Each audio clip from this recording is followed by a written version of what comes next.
Rafa, do you know the minimum wage here? We finally found a country prettier than Venezuela. Living in Oslo, in the capital, what's the cost of living? How much could rent be? How much would a person normally spend on food? The prices are crazy. From the cold streets of Oslo in the middle of autumn, even though Ninita's outfit might not seem appropriate, we welcome you to a new video. This is our 69th country, Norway, and we're going to explore it, I would say, in the perfect way, with Venezuelans. So keep watching because this is going to be amazing. And if you don't know us yet, I'm Valerie. And I'm Emmanuel Vieira. And together we're two crazy travelers. Our first stop on this tour of Oslo will be the National Library. Look at how amazing this place is. And if you happen to see our video touring Helsinki, the capital of Finland, about 2 years ago, you might have seen that we also visited an equally spectacular library. And it's in the Scandinavian countries. They have a socialist model that really works. Here, people pay a lot of taxes, up to 50%, obviously depending on your salary, but it ranges from about 20-something up to 50%. And then you see it reflected in things like this, because you see this place, look at that amazing robotics, really? But there are a lot of things here that are completely free. Or, well, again, it's paid for with taxes, but it's available to everyone. I mean, if you don't have money for a meeting, because you're an entrepreneur and, well, you're going to meet with some people who want to invest in your project, you can reserve a room here and come to meet completely free of charge. If you want to start singing, well, here they have some spaces where you can record audio if you want to make a podcast. I mean, there are so many things available to the residents of this country that are completely free just by making an online reservation. What's up?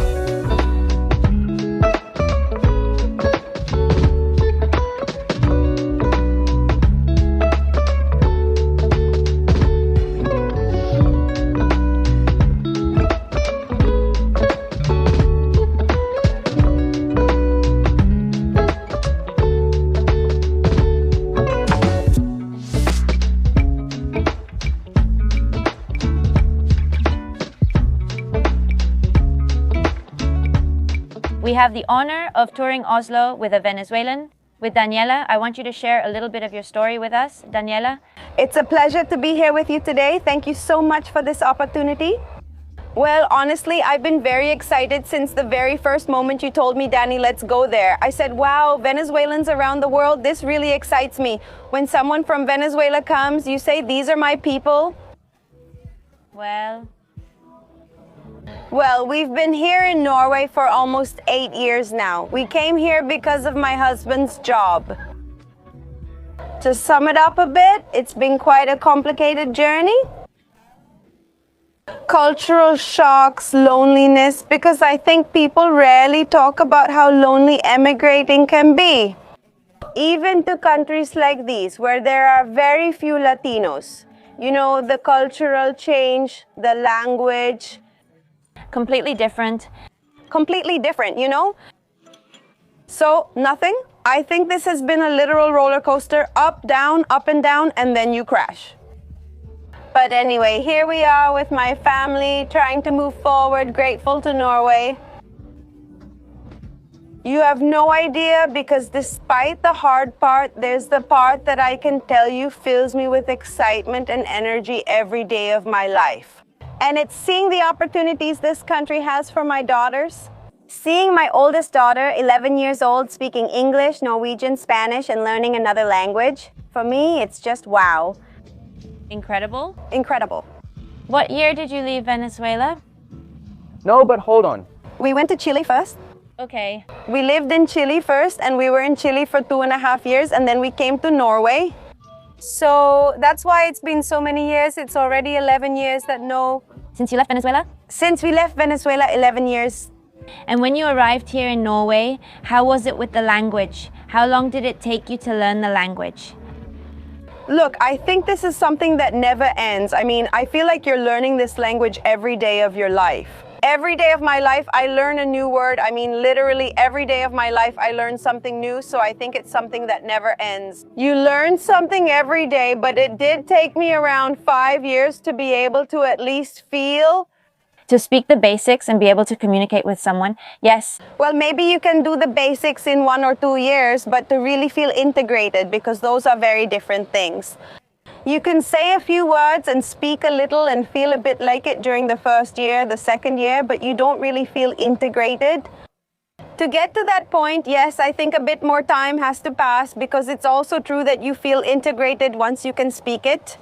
Of course, because you can really connect. Exactly, you can really connect, because yes, many people arrive speaking English, and of course that works too. Of course, it's also useful.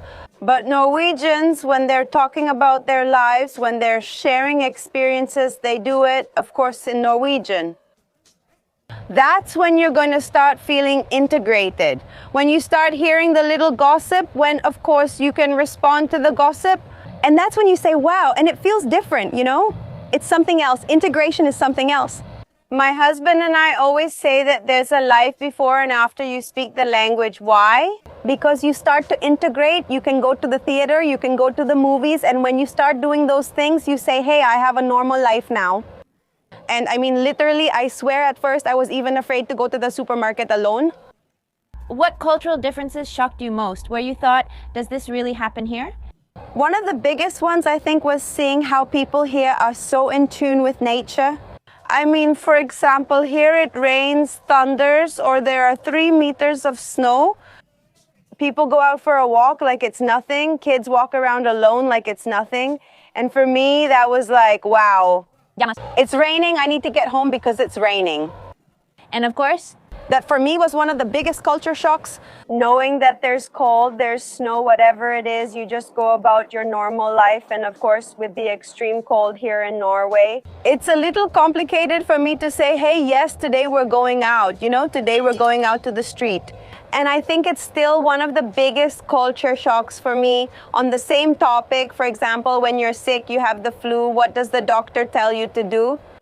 Go breathe fresh air outside. You have the flu, and they tell you to go breathe fresh air outside at minus 25 degrees. What are you telling me? What are you telling me? Children walking to school alone starting at age 6. See, that's not normal at all. For us, that's not normal at all. But I've had to let go. I'm still a mother hen. Like, no, they're coming with me.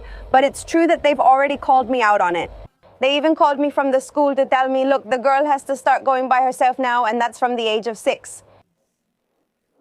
Imagine kids going by themselves, 6 years old, with snow, with cold, with rain. And that's it. For the school to call you and say, look, for what? Please. For what, please? Stop being so Latina and let go of your little girl. Yes, and that happened to me. I lived through that, and that's it. It was a hard cultural shock. Another one of those cultural shocks.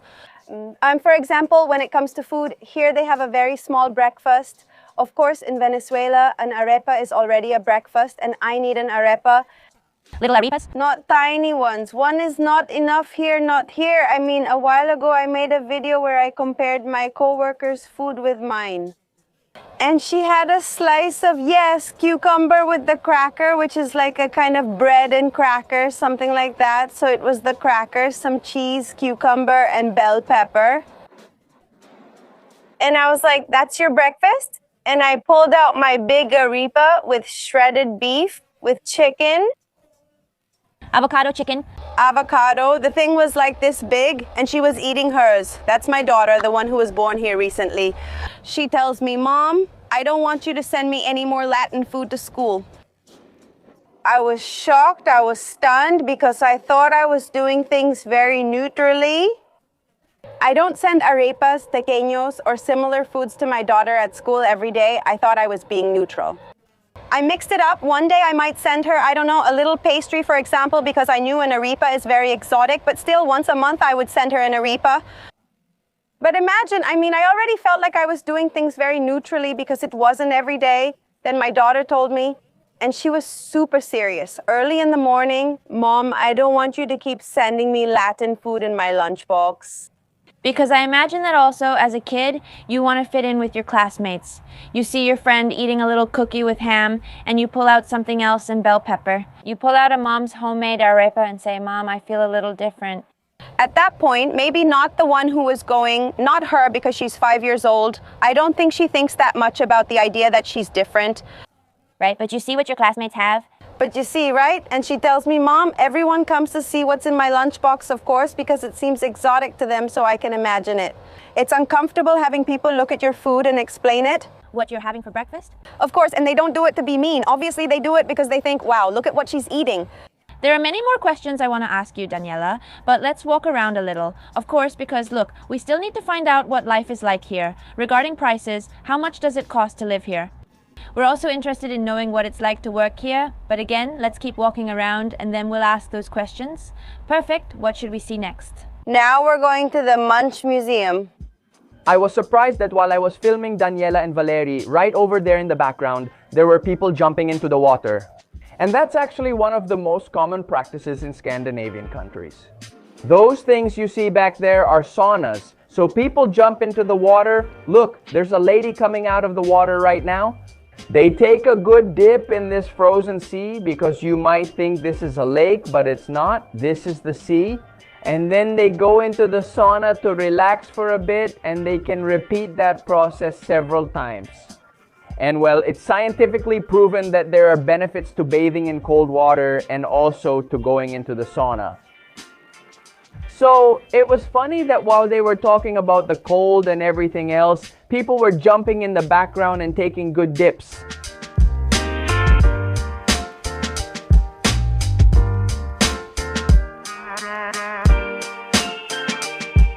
Before going into the museum that we see over there in front, I want to show you Oslo's beach just as you see it. Well, right now we're in autumn and it's a bit cold, but in the summer people come to swim at this beach, which is still cold. Of course, but it's already a tradition because obviously what is cold for us might feel warm for a Norwegian. So here they have their sand, they go into the beach, and by the way, right now there are a lot of seagulls and pigeons. I've seen ducks and also several types of birds here, not just on the little beach but also on the grass.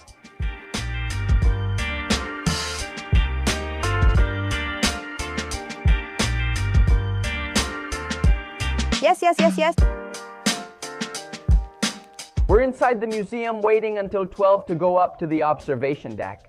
However, we're not going to do the full tour because we have many places we want to visit here in Oslo and little time. But I want to show you this. It's a regular little cafe here on the lower level of the museum, and look at the prices of things, just so you have an idea. 1 Norwegian krone, which is the currency here, is $0.1, meaning 10 Norwegian kroner is $1. So for everything you see, just remove a zero. For example, 204 is 20.4. That little Caesar salad you see there is $20.4, and over here a quinoa salad is $18.9. What you have to do, as my math teacher would say, is move the decimal point to the left, and that's it. A croissant is $17.4. Honey, are you ready to do a 15-day fast? Changing only once a day? Looking at that Caesar salad? $20? Well, we're in one of the most important museums in Oslo, but it's not just the most important museum in Oslo. Look, yesterday when we arrived, we were on Google and I felt like eating some meat. I saw a restaurant that looked cool, thank God. Now on Google, in the reviews, people upload the menus. Thanks to Niñeta, I told her I'd give her the prices first. So I see the restaurant, it said something like Galician cod, I don't know what else. $160, $160 for a dish. I mean, one dish, $160, $160, and I said, no way. We finally found a country costlier than Venezuela. Literally, I mean, there's really no comparison here, but we said, okay, let's go to an Italian place. So we went to the Italian restaurant. I didn't want to eat pasta, but I also saw some good meats because, you know, carbs at night and all that. We saw it was about $40 each.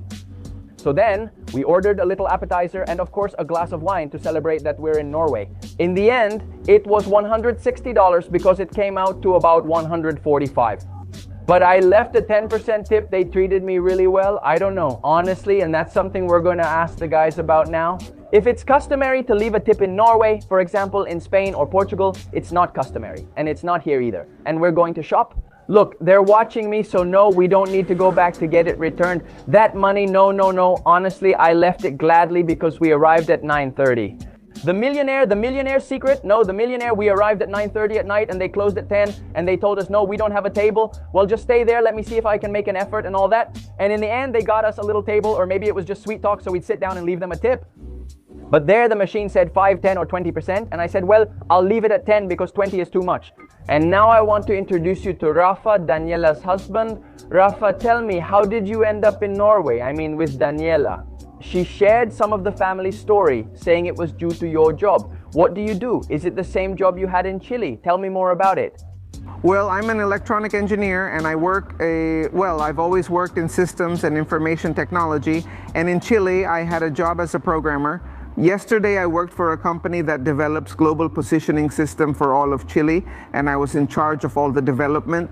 I was the head of internal development at that company, and then I received a job offer here in Norway, and well, we made the decision to come here, but it was a really rushed decision. I mean, I received a job offer and they told me I had to come, and they gave me a deadline of 2 months to be here in Norway. So we made the decision. It was like, do we do it or not? And well, in the end, we decided yes, and we came here. But the job I came to do here is completely different from what I had always done. I had to step way out of my comfort zone. But anyway, we made an agreement where in a year I had to be speaking Norwegian and I had to master what I came here to do. And well, that's what we did, and it worked because by the end of the year, I was already working completely in Norway. I mean, it's practically an essential requirement to speak Norwegian if you want to come live here, at least for such a specific job as a programmer here in Norway. The truth is, yes. I mean, if you want to apply for a job with high salaries, speaking Norwegian is a requirement. There are many programmers who work for international companies and can do it perfectly well in English, but if you want to work for national companies, you have to adapt both to the culture and the language in order to work here in a job like that. And do you feel that in terms of money, national companies can end up paying you more than international ones? Or is it almost the same, but the language kind of gives you an advantage? Well, of course, in terms of salary, it could be almost the same. There are even international companies in the oil sector. Obviously, they can pay you much more than a Norwegian company would. But to be able to reach a high salary level and have a job like this, you really have to fully integrate into the language. Because in all companies here in Norway, especially in the software development and information technology sectors, work is done in Norwegian. So imagine 20 people in a meeting having to switch to English just because one person doesn't speak the language well. They don't do it, so they prefer not to hire. Of course, that's interesting. By the way, do you know the minimum wage here, Rafa? Here, there isn't really a minimum wage, but there is a salary band. We could say it's like the lowest amount a person can survive on. And it should be around 350,000 to 400,000 crowns per year. Remember that if we remove a zero, it would be between $35,000 and $40,000 per year. That would be about 3,500, but is that net or gross? No, that's gross. After that, taxes have to be paid, but here the tax payment is proportional based on the income level. If you have a lower income, you pay less taxes, and the higher your income, the more taxes you pay. And once you go over, if I'm not mistaken, 800,000 crowns a year, you would already be paying the maximum rate, which would be 50%. So, 800,000 crowns is $80,000 divided by 12 months. That's about $7,000, a little less, $6,800 per month. If you earn that, you have to pay $3,400 in taxes. So you're left with $3,400 per month. And Rafa living in Oslo, in the capital. How much is the cost of living for those who earn? Well, not minimum wage, but the average, you told me? I mean, how much could rent cost? How much would a person normally spend on food? I don't know if using a car here is essential or how much public transportation would cost and any other living expenses. I'm not sure if, well, electricity, water, general services, phone, etc. Well, I'm going to set it up. Let's say for a family of 4, like dad, mom, and 2 kids. If you have that kind of family situation, so we could say that you need rent that will be, if you rent outside the city, it could cost you, let's say, an average house of about 150 square meters should be around $3,000 a month. If it's a smaller apartment, it could cost you $2,000 a month.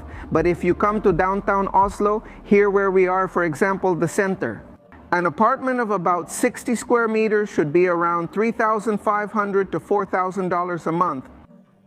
And honestly, 4 people in 60 square meters is tough. It's really cramped, right? That's why families who already have 2 kids prefer to move a bit to the outskirts of the city.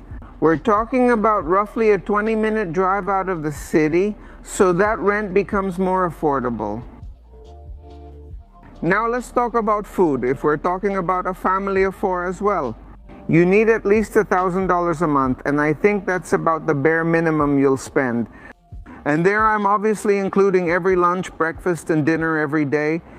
And obviously, if you're eating out, that's a whole different story.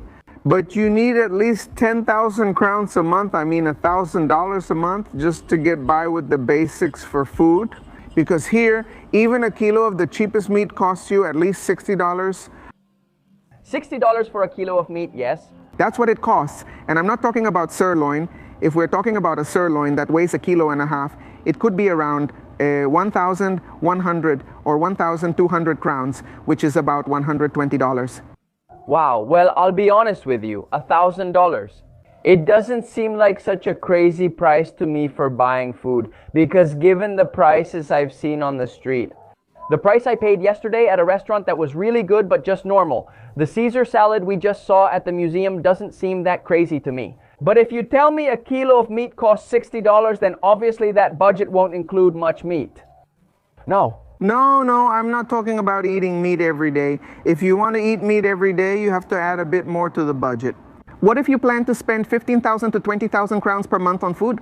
If we're talking about eating meat, chicken every day, I'm just talking about variety and also making some adjustments there so that we don't eat so expensively every day.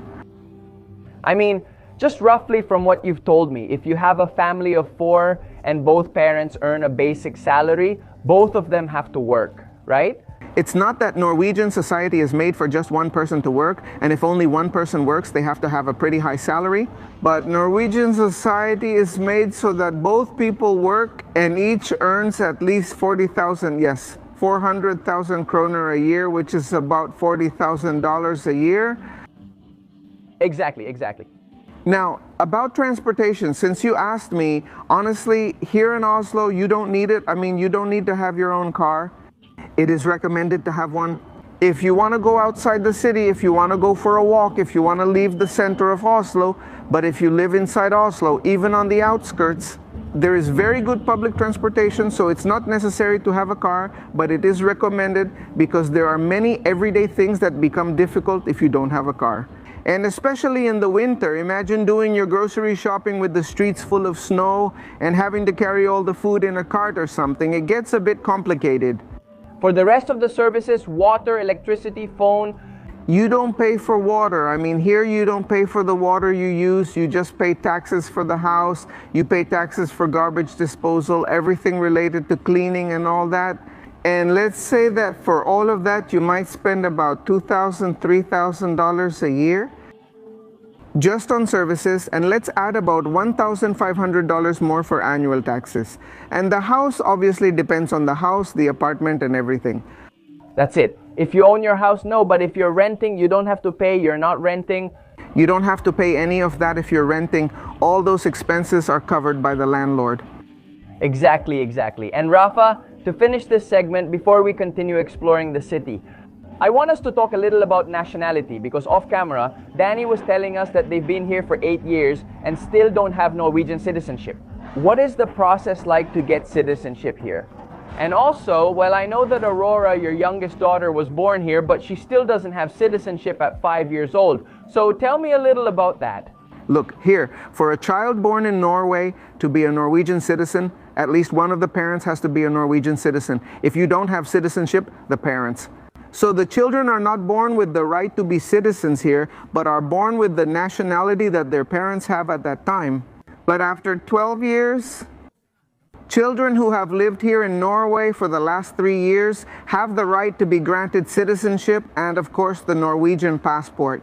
For us, the immigrants who come here to the country after the age of 18, when you are already an adult, you have to spend a minimum of 8 years in the country to be eligible for the citizenship process. And well, you can imagine that there is a huge amount of paperwork, forms, tests, exams, and a lot of things you have to do before you can even start that process. What about you? You've already started after 8 years, right? We already have all the requirements ready, already completed. We're just now in the process of starting all the paperwork, submitting all the applications, taking the documents, the police, and well, after an approximate waiting time of about a year maybe to get a response. And after that, well, you already have the right to the passport and all that. So basically 10 years from the time you arrive in the country until you can say, look, I have one of the most powerful passports in the world. Because I know that Norway, among several other countries in Europe and the Middle East, has one of those passports that practically doesn't require a visa, almost anywhere in the world. Nowhere in the world, yes, but for that as well, I mean, it's not just 10 years living here, it's 10 years living here and doing things right. To be granted citizenship, you have to speak the language, because you have to have a Norwegian language test passed with B1. And B1 is already a high spoken level, it has to be B1. You must complete the citizenship test, which is only in Norwegian. And they ask you questions, yes, they ask you a lot of questions about the history of Norway.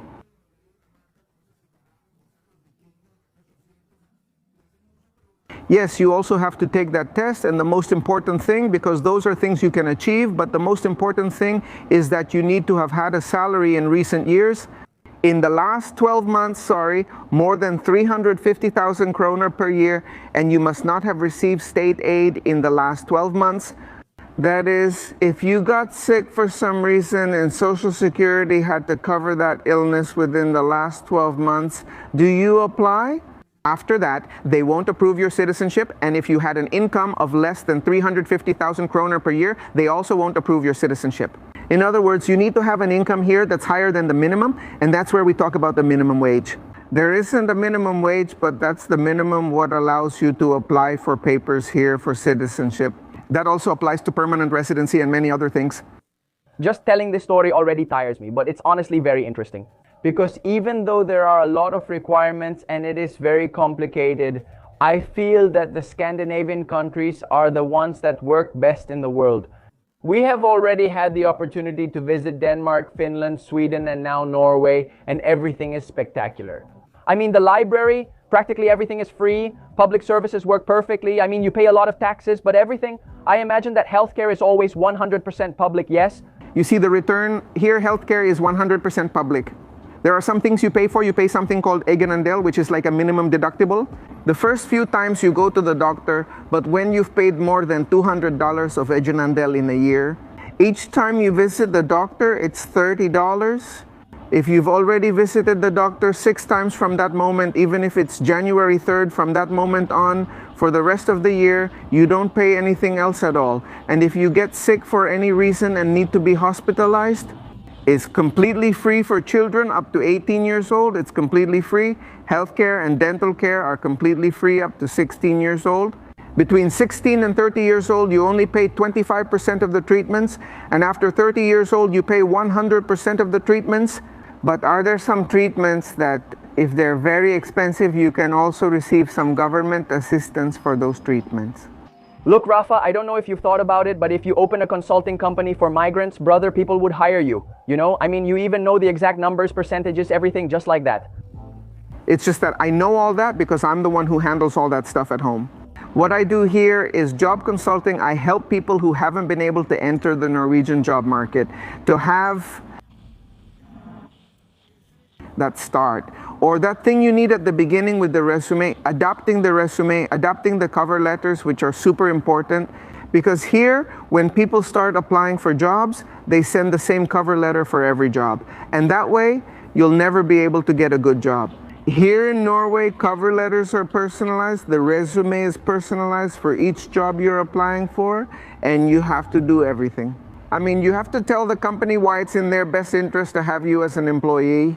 The company isn't interested in knowing why they want to hire you or why it's important for you to work for them, right? They want to know why they should hire you and what you'll bring to the company, right? Yes, I work with all those consultations, and well, if it's something I've developed here, yes, I've been able to help quite a few people who had been working here in Norway for years in jobs like waiters, cleaning, things like that. Being engineers, having other professions, have they had difficulties entering the Norwegian job market? And it's not because they don't have the qualifications, not because they don't have a good career, but because they don't know how to sell themselves and they don't know how to make resumes and cover letters the way they should for here, for Norway. Look, if they need to contact me, they just look for me as Rafael Oropesa on LinkedIn, and there they'll get absolutely all the information about how I work. With everything related to resumes, I've always done this with the goal of helping people, because I know it's quite difficult. Now you have all the info. Let's keep walking and I'll keep asking about life in Norway.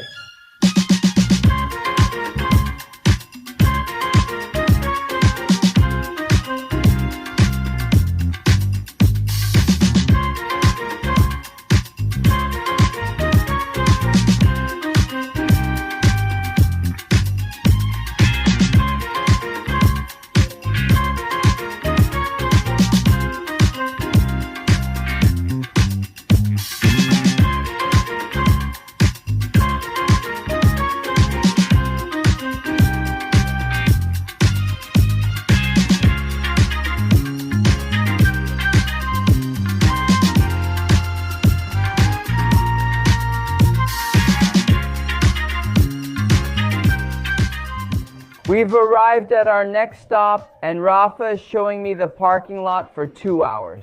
230 kroner, which would be about $23 for 2 hours of parking. You're saying there are pricier parking lots? Yes, where we just were is pricier. They charge about $25 for the same 2 hours.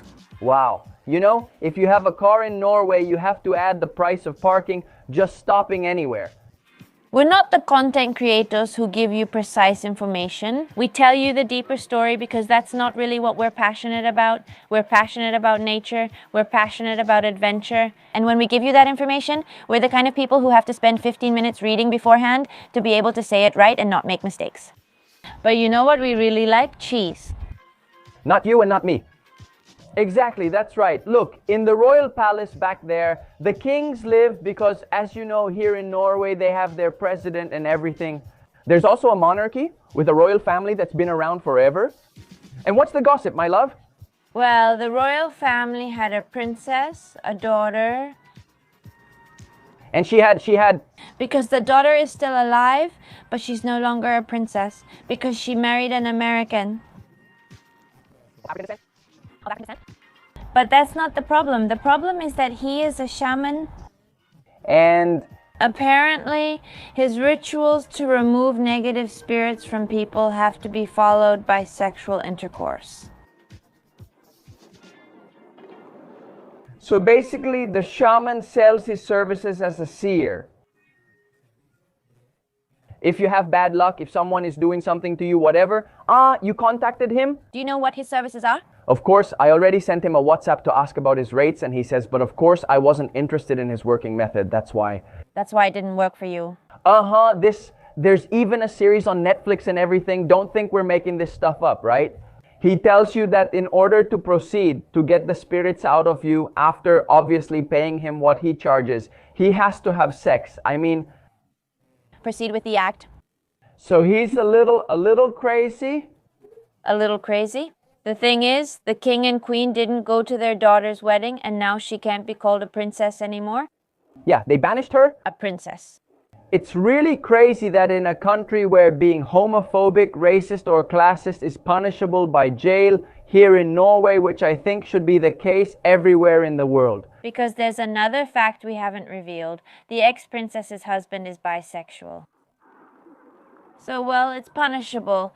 But even so, there are still some slightly racist and homophobic practices swept under the rug. That's crazy. Right behind me is the Norwegian Parliament, and a little further over there is the Congress, where all the legislative decisions are made. I had mentioned to you that below, like the monarchy, which in the end is more like a symbolic figure. Or for diplomatic matters, then there's the national executive, and the head of the legislative is not a president, it's a prime minister. I made a mistake a little while ago. But what's interesting is that a large part of Norway's income, besides taxes, comes from oil, because here in Norway there's a lot of oil too. But the most interesting thing of all is that in this country, practically all the money that comes from oil is saved. And not only is it saved, but it's also invested. There is a state investment fund, similar to what Bukele did with Bitcoin in El Salvador, where he simply bought it and let its value grow. Here they do it with oil funds. In fact, I was reading that only about 3% of the capital generated by this investment fund is spent each year. Nothing is saved. The remaining 97%, and that fund as of today is worth between $1.8 and $2 trillion annually. The profits from oil are 650 billion kroner, which would be about $65 billion, which doesn't make any sense.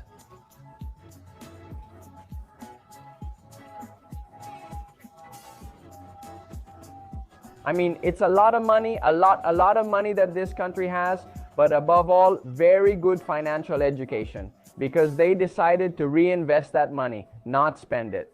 Of course, they build, repair, improve, but they also think about future generations. And it's amazing because it's not just good to keep the money saved, but to keep growing it year after year and generate profits from that invested money and add more and keep producing. And in the end, Norway is doing well, fighting for second or third place among the countries with the highest gross domestic product per capita in the world, with almost $100,000 per person. Imagine that in Venezuela, and with figures of questionable origin, the gross domestic product per capita is $2,000 per person, while here it's $100,000. A smaller country, a country of course with less than 10 or 15% of the oil we have over there, and with a small difference, it's very, very well managed. Look at this, it's impressive. Here we're going to enter a store where, as you know, we collect fridge magnets. By the way, Norway is going to take the title of the most expensive magnet we've ever paid for in our lives. 129 kroner, which would be $12.9. Before this, and as ironic as it sounds, the most expensive magnet we had bought was in China, and it cost us $9. But it was something incredibly spectacular, while here in Norway, just a simple one, a little plush, $13. But what impresses me the most is this Viking woman. Look, my little girl. Here they eat whale meat, and it's not just because we're in a souvenir shop. Because I absolutely don't agree with foods or animal mistreatment for tourism, but when it's something cultural, obviously I'm open to trying it. For example, in Finland they eat bear meat, and I tried bear meat. I'm definitely going to buy a little package of whale meat, and I'm also going to bring a souvenir for my friends in Caracas. Look at these little sweaters here in the souvenir shop. One is 749 crowns here, 1,249, 1,699, 2,000 crowns, which would be about $200. That's crazy. These prices, of course, are for 100% wool, which is sheep's wool, but still $200 for a sweater. In a souvenir shop, don't think this is some super fancy brand or anything, right? A little souvenir shop where they sell, well, magnets, half balaclavas, and little sweaters. Daniela, you told us that Vicky was born in Venezuela, but Aurora was born here. How was it? What was your experience like having a daughter here? Wow. I didn't expect it. It's good. Look, honestly, it was wonderful. I mean, I felt like all of that part is free, let's say free, because obviously it's paid for with taxes. Yes, but you don't have to take it directly from your own money. Instead, they deduct it from your taxes every month. But it covers everything, the appointments, yes. Everything. I didn't have to pay absolutely anything. I mean, and I felt like they treated me like a princess from day one. Of course, this isn't everyone's experience. I've heard other stories, but this is my experience. Before the delivery, they even asked me, how do you want your delivery to be? I wanted it to be a natural birth without an epidural, without anything, and they respected all of that. I didn't know the baby's gender. You decided not to know if it was a boy or a girl. Did you find out that day? Yes? I wanted it to be a surprise because I knew it was going to be my last baby. We're done having kids, and I said I want to enjoy it to the fullest. And of course, they knew all this and respected me a lot. She was born on January 1st, and she was the first girl born in that hospital. So they came to us with glasses, a Norwegian flag. Oh, how nice, really beautiful. I mean, I have nothing to say. It was amazing, and the whole process with my pregnancy was amazing. I also imagine that you had a name for a girl and a name in case it was a boy. Yes. And I had two little outfits, one for a girl and one for a boy. The rest was very neutral, so to speak. You were telling us that if in 6 months you don't decide what name to give, the country chooses a name for your child. Yes. Because they have to close that, and if you haven't picked a name, they assign one. Everything here is very digital. Oh, how wonderful. Yes, how wonderful not having to do paperwork, right? Yes, isn't it? Here, everything is super easy, even for paying. I don't use cards, never, or anything. Everything is with the phone. In fact, in many places, it's frowned upon to receive cash because it's like under the table money. Well, so where are we right now? We're at Aker Brygge. This is one of my favorite places in Oslo. Today, there aren't many people, but honestly, it's always very crowded. In the summer, it's wonderful because this is where people come to have a drink, a little beer. There are boats that take you to the different islands around Oslo, and you can go on a tour. Honestly, it's beautiful. It's a street with lots of restaurants, and at the end there's a museum that of course we're going to visit. Hold on, I need us to talk about this boat in detail. This boat takes you to one of the nearby islands. Do you have to buy a separate ticket, or is it included with the ticket for the other transportation? Is it included with the ticket? Okay. Once you buy, for example, you bought the day ticket, then you can use that day ticket for the buses, for the trick. The tram, I think. And you can also use the same ticket to take the little boats to those nearby islands. What can you do? Look, you have to go to a cafe, and besides that, you can have a picnic, walk around, and in the summer, for example, you can swim. There are also different activities like snorkeling and those kinds of things that I don't do, so I really have no idea about those. But they're always changing up the activities on those little islands because, of course, it's something for tourists. It's like, come and visit, and there's always something or other to do.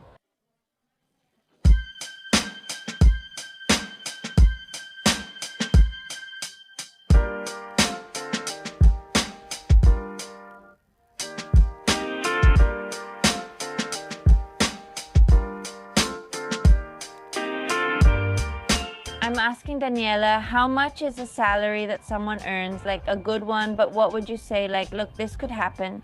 Could you ever hope to reach this salary one day? Yes, I don't know if everyone could reach it since it's mainly for politicians and similar people. So, okay. Many earn much more, but that's nowadays. I was watching an interview where they had a debate between ministers, heads of, for example, health, and they were earning almost 100,000 crowns a month after taxes and everything. Which would be about $10,000. I mean, that's crazy. That's a lot of money. And here, that's public. I mean, anyone here can see how much you earn. So going to a job interview and saying, well, no, I'm currently earning this. And if it's not true, you can't, right? It's just that here people don't usually lie. Actually, one of the foundations of Norway is always telling the truth, and honesty. Here there's a law that's not written, but it's called janteloven. And it means that you can't feel better than others. You can't show that you're better than others. Don't think you're special. Don't think you're as good as us. Don't think you're smarter than us. Don't imagine that you're better than us. Don't think you know more than us. Don't think you're more important than us. Don't think you're good at anything. Don't laugh at us. Don't think that anyone cares about you. But there's the other side, now that there's the anti-people lovin', that of course right now there's a great awakening. And they say like, hey, no, why can't I feel special? feel special? So nothing, but it's really intense. What I enjoy most about traveling isn't visiting historical places, which, well, sometimes they're cool, but that's not what I'm most passionate about. It's seeing another way of thinking, it's learning from another culture, totally different from ours, and maybe adapting little things to our way of living. And Amarilla, a lot of what applies here also applies in Venezuela. Because with the landscapes we have and the natural resources we have, if we combine them with a good culture, a good society, we can achieve great things. I want to reincarnate within. I don't know how many years it will take for us to achieve it, but I know that someday we will achieve it. I want to reincarnate in that Venezuela. They were telling us that an apartment here, look, the buildings are nice. Yes, they're next to the canal and next to the sea river. They can cost around $30 million, which would be how many crowns? 300 million. 300 million crowns? Which isn't that much either.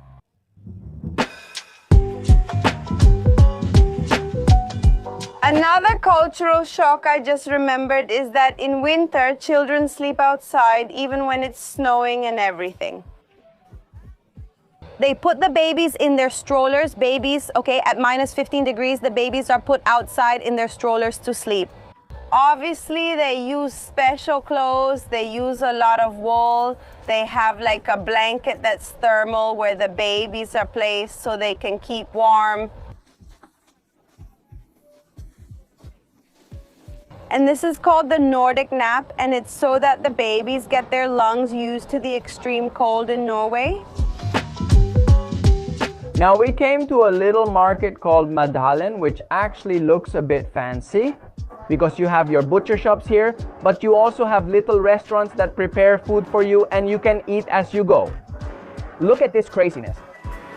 Meat, of course, Wagyu, which is actually one of the most expensive meats in the world, 3,800 crowns per kilo, which would be about $380 per kilo. But what about one that's not Wagyu? A regular entrecote is $120 a T-bone with the bone and everything. $67.9 per kilo. So if you remove the bone, it's about $80 just for the meat. Honestly, I don't know what this is. It looks like tongue. It's $90 per kilo, $70 per kilo, and the prices just keep going like that. Look at the chicken. Well, it looks like chicken. I don't know if it's turkey, but chicken is $30 per kilo. It's crazy. The prices of protein here in Norway seem to me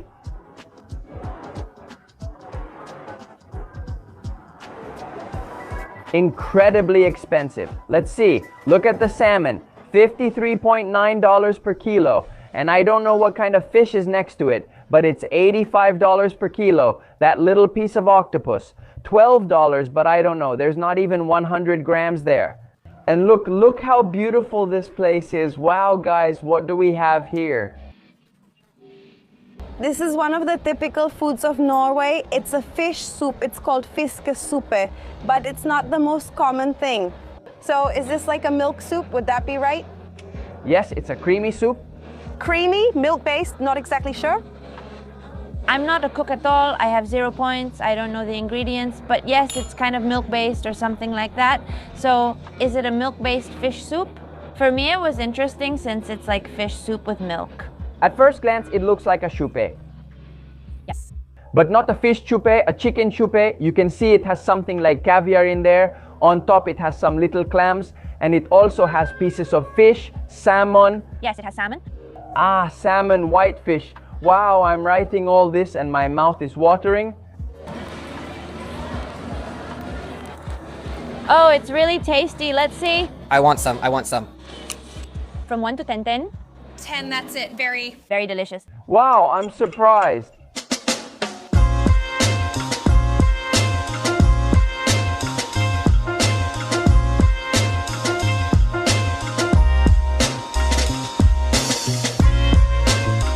It's 5:45 in the afternoon, or well, in the evening, because as you can see, it's already dark.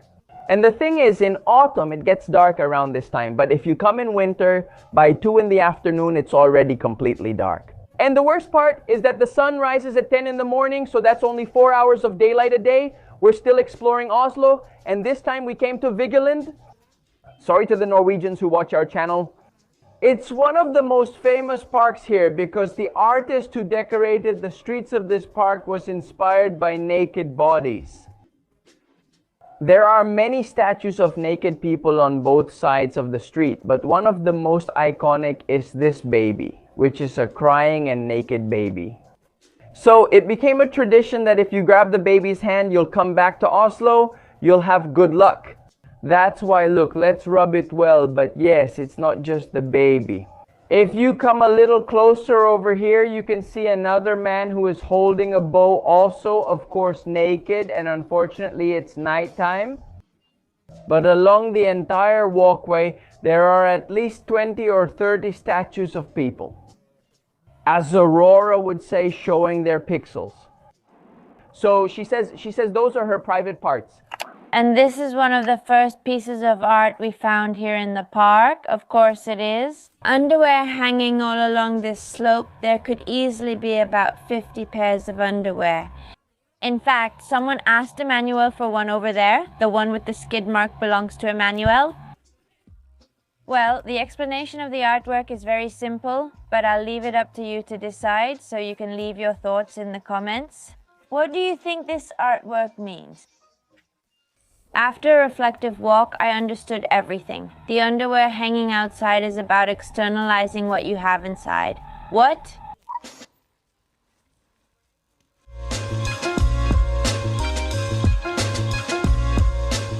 As part of this tour, Danny and Rafa brought us some typical foods from Norway to try, mostly snacks. Well, I bought this one. Actually, it was the whale meat. I want to try the whale meat, Which I'm totally against. but they brought us some brown cheeses. I'm against that too. Of them, Brown cheeses. I don't understand why it's a brown cheese, but that's what it's called, brown cheese. How do you say it in Norwegian? Brunus. Brunus.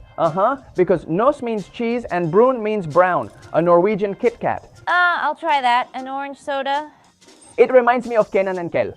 Well, our orange soda. Exactly. Look, these little candies. Fishermen's friends are super famous in southern Africa, like Botswana, Namibia, and South Africa itself.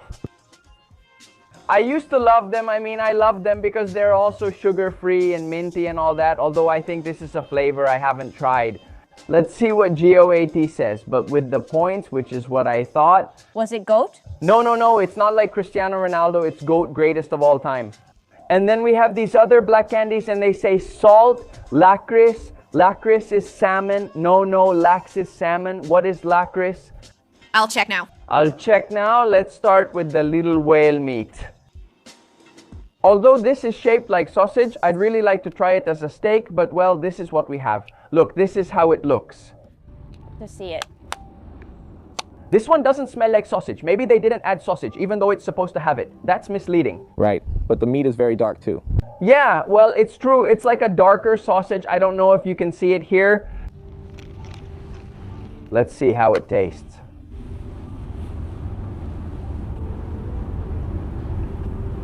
Babe, this could totally pass as sausage. It's so good. I bought regular sausage. Give it a chance. It's just that bread goes against my morals.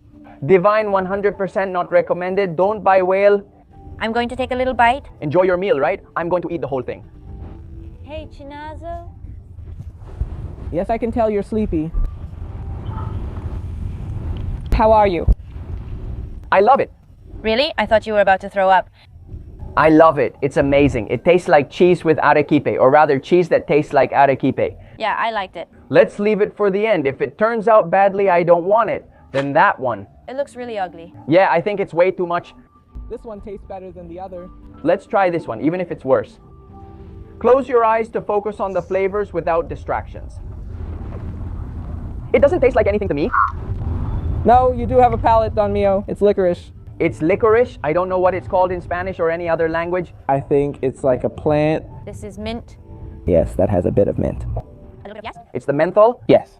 Did she mention a powder, Vicky? That scared me, no. It's not.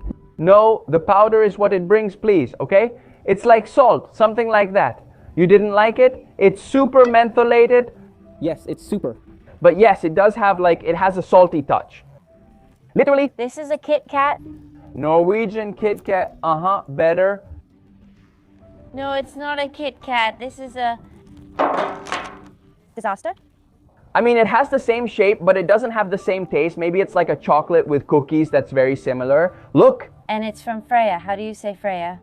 And finally, should we try the orange soda? I like orange soda.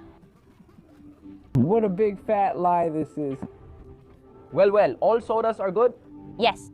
Healthy? Not really, but it's good. 11 out of 10. Look, I'm surprised by the snacks from Norway, this fan, except for the little coin candy. Other than that, everything's good. I mean, If you give Bruno a 10, what do you give him? No, I give Bruno like this one, I give this one a 6, and I give this one an 8. I prefer this over that. No. No, that one tasted saltier, and this one tasted more like arequipe. No. Sweet then, And the whale, 10 out of 10, the pana whale. Sorry, just saying. I would never go to a place where they kill these animals just to serve them to tourists. But well, if it's part of the culture, I just go ahead and try it. What else can I do?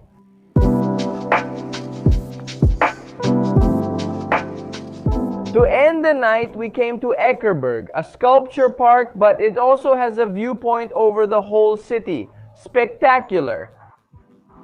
Look at this beauty, all the lights of Oslo, and well, it's really dark. We're doing what we can with the camera, but it's very, very beautiful.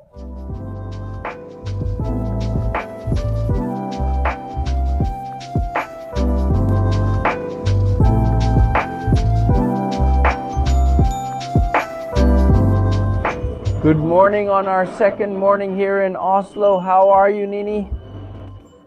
Well, look, it's not that cold. I'm just wearing a t-shirt and a fleece, and that's it. But now that this video is starting, what if we go to the cold? That's right. Today we have a flight to one of the places we've always dreamed of visiting. And then another one to fulfill a lifelong dream. And then another one to experience something crazy. I mean, really? This trip through Norway is going to be full of many, many adventures, but I don't want to get ahead of myself. You have to keep watching, subscribe if you haven't already, and stay tuned to the channel because we're going to release several really good videos. In the meantime, and I think to wrap up this video about what life is like in Norway, we have to give you some dark facts, some slightly disturbing facts, I would say, that are rarely talked about. Of course, because some people claim that here in Norway there's censorship, which, well, I think that's debatable, especially considering the country we come from. But they say that here the rates of, let's call it self-harm to avoid getting the video banned, are very high. very, very high. In fact, some friends told us they saw a kid jump off a bridge, just like that. And it doesn't show up anywhere. It's not on the news. It's not in the newspapers. It's not even on social media. Obviously, because it's something they want to hide a bit so they don't create fear, so they don't cause trauma. So I don't know if on one hand it's understandable or not, but it does seem like a kind of attempt to hide that kind of news. And also about the kids, right? That's right. It blew my mind. So it turns out that if you fight really hard with your partner, like, you know, a heated Latin style argument, where you start yelling at each other, which isn't right, but it's kind of common in our society to talk really loudly. Here the neighbor can report you and they can come and take the child away. Can you imagine? You never find out anything about your child, not where they are, not if they're alive, not if they're okay, nothing. You can never see them again. So, they advise not to argue in front of the children, not to argue loudly, but to discuss things quietly, practically very, very softly. You can't hit your child, which, well, I think that's very logical, obvious, and that's good. But if you do end up hitting them, I mean, let's say you give them, I don't know, a spanking or something, which is also pretty common in Latin America, don't tell me, do they also take your child away from you? I mean, if the child tells the teacher or a friend at school, and that friend then tells their parents or the teacher, bye, son. And the crazy thing is that kids can actually hit their parents. I mean, that's really crazy. Our friends told us that sometimes they would see kids on the street throwing a tantrum, but not just a tantrum, actually flailing, hitting, and the parent They can't do absolutely anything because obviously a state security officer could come over. They give those scoldings like that. Yeah, just with a look. But the creepiest thing for me is that families can adopt those children and they pay you for each child you adopt. So for many people it's a business and they have a bunch of children just for business. But you don't know your child's state or situation since you never hear from them again. And how much can they charge? 30,000 Norwegian kroner, which is about $3,000 or $3,500. And imagine if you adopt, I don't know, 5 children. That's $15,000, $18,000 a month just for taking care of children. And well, honestly, adopting a child is something impressive, wonderful. I mean, you have to have a really big heart to do it, but not when it's a business, but not when you do it for business, of course. And you might ask, why does all this happen? Well, it turns out that the children aren't yours, they're the state's. So the state makes the decisions. It's so crazy that if you want to go on vacation with your child, you have to ask the school for permission. And if the school doesn't give you permission, you can't take them on vacation. I know my kid misses school. No, they won't let you take the child out of the country if they don't give you permission. And yes, until they're 18, your child basically belongs to the state. And then, well, they're independent, right? And another thing that blew my mind is that from the age of 12, children start making their own decisions because to me, at 12 years old, they're still kids. Yes. They begin making their own choices. What to eat, where and when to go out, and what to do or avoid. So, you prepared your plate of food, and by the way, food here is really expensive. And the child tells you, I don't want to eat that, make me something else, and you have to do it because they asked for it. That's really strange. But well, that's like the dark side. We need to go much deeper because there must be so many sides to it. But yes, nothing is perfect. All countries have a kind of weird side, which is sometimes interesting to talk about too. Tell us if you know any other curious or slightly strange facts about Norway, but I want to finish by saying that this country has so many wonderful things. If you ever get the chance to come here, do it. Follow us. The best is yet to come, and now we're going to share tips for traveling to the best destinations in this country.